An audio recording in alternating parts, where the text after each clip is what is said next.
இலங்கையை ஒட்டிய தென்மேற்கு வங்கக்கடலில் உருவானது காற்றழுத்த தாழ்வு பகுதி. மேற்கு வடமேற்கு திசையில் மெதுவாக நகரக்கூடும் என வானிலை ஆய்வு மையம் கணிப்பு.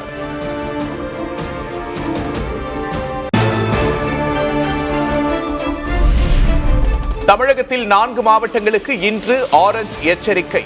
கடலூர், மயிலாடுதுறை, திருவாரூர், நாகையில் மிக கனமழை பெய்யும் என கணிப்பு.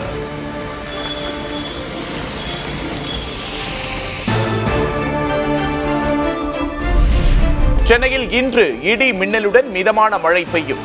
வானம் ஓரளவு மேகமூட்டத்துடன் காணப்படும் என அறிவிப்பு.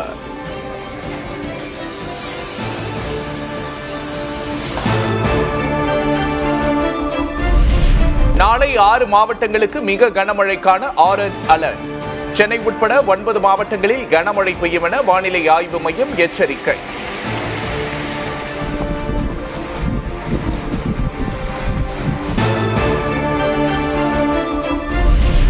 முன்னெச்சரிக்கை நடவடிக்கைகளை துரிதமாக மேற்கொள்ள வேண்டும். கனமழை எச்சரிக்கை விடுக்கப்பட்டுள்ள மாவட்டங்களின் ஆட்சியர்களுக்கு தமிழக அரசு உத்தரவு.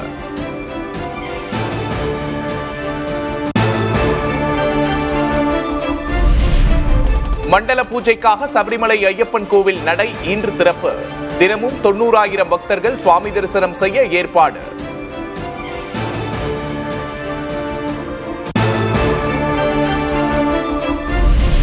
சென்னையில் ஆபரண தங்கத்தின் விலை சவரனுக்கு 1,520 ரூபாய் குறைந்தது. 1 கிராம் தங்கம் 11,550 ரூபாய்க்கு விற்பனை.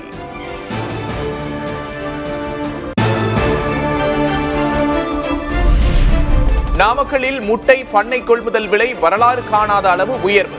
ஒரே நாளில் 5 காசுகள் உயர்ந்து 5 ரூபாய் 95 காசுகளாக விலை நிர்ணயம்.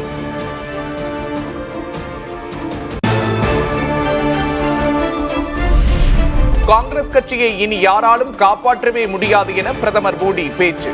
முன்பு இவிஎம் மீது குற்றம் சாட்டியவர்கள் இப்போது எஸ்ஐஆரை குறை சொல்வதாகவும் சாடல்.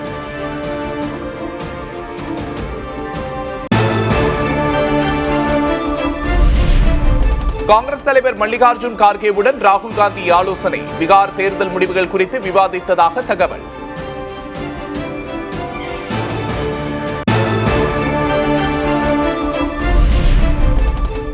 பீகார் முதல்வர் நிதிஷ்குமாரை சந்தித்து தேர்தல் வெற்றிக்காக வாழ்த்து தெரிவித்தார் மத்திய அமைச்சர் சிராக் பாஸ்வான்.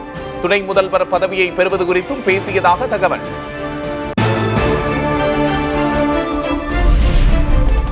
அரசியலில் இருந்து விலகுவதாக லாலு பிரசாத் யாதவின் மகள் ரோஹிணி ஆச்சாரியா அறிவிப்பு.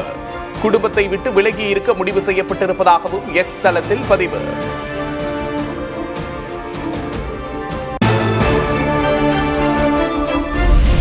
சென்னையில் தூய்மை பணியாளர்களுக்கு காலை உணவு வழங்கும் திட்டத்தை தொடங்கி வைத்தார் முதல்வர் மு.க. ஸ்டாலின்.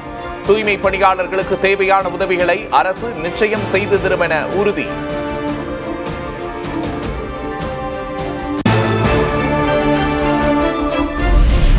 தமிழ்நாட்டில் தொழில் தொடங்க உள்ளதாக அறிவித்த கொரிய நிறுவனம் ஆந்திராவுக்கு செல்வதாக அதிமுக பொதுச் செயலாளர் எடப்பாடி கே. பழனிசாமி குற்றச்சாட்டு. வருவதாக சொன்ன நிறுவனங்களை பேக் ஆஃப் செய்யும் நிலையில்தான் திமுக ஆட்சி இருக்கிறது என விமர்சனம்.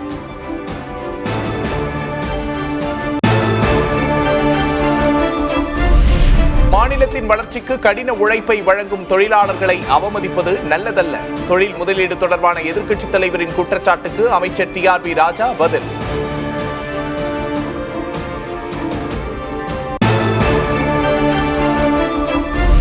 நீட் விலக்கு மசோதாவுக்கு குடியரசுத் தலைவர் ஒப்புதல் அளிக்காததை எதிர்த்து உச்சநீதிமன்றத்தில் தமிழக அரசு மனு. குடியரசுத் தலைவரின் செயல் அரசமைப்புக்கு முரணானது என அறிவிக்க வலியுறுத்தல்.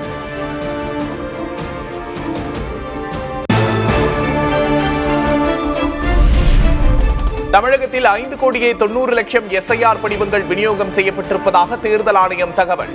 வாக்காளர் பட்டியல் சிறப்பு திருத்தம் நடக்கும் 12 மாநிலங்களில் இதுவரை 95.44 விழுக்காடு படிவங்கள் விநியோகம்.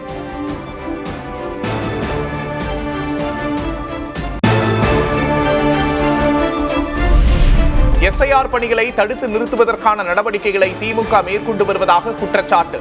தமிழக அரசை கண்டித்து நாளை அதிமுக ஆர்ப்பாட்டம்.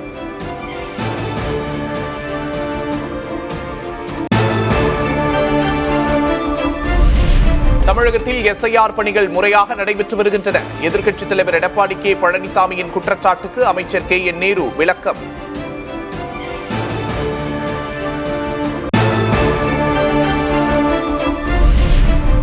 தமிழ்நாட்டில் உள்ள யாருக்கும் ஓட்டு போடும் உரிமை இல்லை என்ற நிலை வந்தாலும் வரலாம். வாக்காளர் பட்டியல் சிறப்பு திருத்தத்தில் குழப்பங்கள் உள்ளதாக தவேக தலைவர் விஜய் குற்றச்சாட்டு. இப்போ நான் பேசிட்டு இருக்கிற இந்த நேரத்தில் தமிழ்நாட்டில் இருக்கிற நம்ம யாருக்குமே ஓட்டு போடுற உரிமையே இல்லைன்னு சொன்னால் நம்புவீங்களா? நான் நீங்கள் உட்பட யாருக்குமே அது இல்லை. நான் பயமுறுத்துறேன்னு நினைக்காதீங்க, அதுதான் நிஜமும் கூட. கொஞ்சம் ஏமாந்தால் நம்மள மாதிரியே இன்னும் லட்சக்கணக்கான பேருக்கும் இதே நிலைமை தான். ஓட்டு போடுற அந்த உரிமையே இல்லாத மாதிரி ஒரு நிலைமை வந்தாலும் வரலாம். தமிழகத்தில் நடைபெறும் வாக்காளர் பட்டியல் சிறப்பு தீவிர திருத்தத்தை கண்டித்து தவேக இன்று ஆர்ப்பாட்டம்.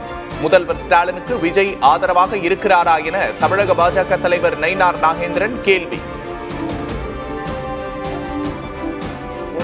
9,000 ஓட்டு அதிகமாக இருக்குது, அது வேண்டும் நினைக்காரா இல்லை ஸ்டாலினுக்கு அவர் ஆதரவாக இருக்காரா? ஒன்றுமே புரியலையே. கரூரில் செத்து போகிறது 41 பேர் இவருடைய கூட்டத்துக்கு வந்தது. பாட்டிலுக்கு 10 ரூபான்னு பேசினாங்க, செருப்பை கலத்தி வீசினாங்க. செருப்பை வளர்த்து வீசின கட்சிக்கு ஒரு ஆதரவாக இருக்காரா?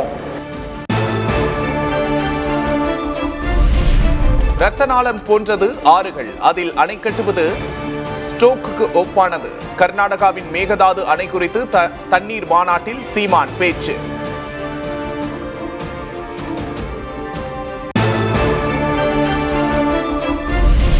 தமிழகத்தில் தள்ளுவண்டி உணவுக் கடைகள் உரிமம் பெறுவது கட்டாயம். உணவு பாதுகாப்புத் துறையின் சார்பில் கட்டணமில்லா உரிமம் வழங்கப்படும் என்று அறிவிப்பு.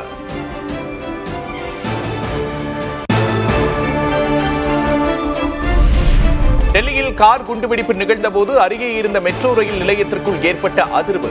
சிசிடிவியில் பதிவான காட்சிகள் வெளியானது.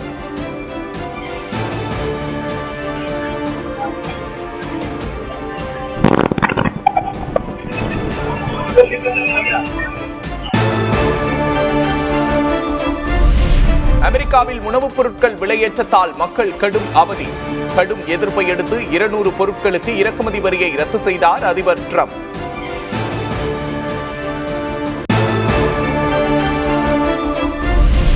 தயாரிப்பாளராக தனது நடிகருக்கு பிடித்தவர்களிடம் கதை கேட்டுக் கொண்டிருப்பதாக கமல்ஹாசன் பேச்சு. ராஜ்கமல் நிறுவனம் தயாரிக்கும் ரஜினியின் அடுத்த படத்தில் இருந்து இயக்குனர் சுந்தர் சி விலகிய நிலையில் கருத்து. என்னுடைய நட்சத்திரத்துக்கு பிடித்த கதையை எடுப்பதுதான் எனக்கு ஆரோக்கியமானது. அதுதான் பண்ணி முரண்பாடா இருக்கு. இல்ல, அவருக்கு பிடிக்கிறவரெல்லாம் நாங்க கதை கேட்டுக்கிட்டே இருப்போம். அப்போ புதியவர்களுக்கு ஏதாவது வாய்ப்பு இருக்கா? வாய்ப்பு இருக்கு.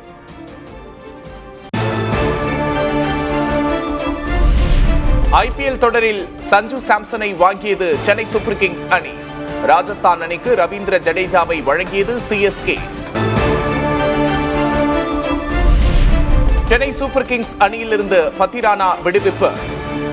ரச்சின் ரவீந்திரா, விஜய் சங்கர், ராகுல் திரிபாதி உள்ளிட்டோரும் விடுவிக்கப்பட்டதால் ரசிகர்கள் அதிர்ச்சி.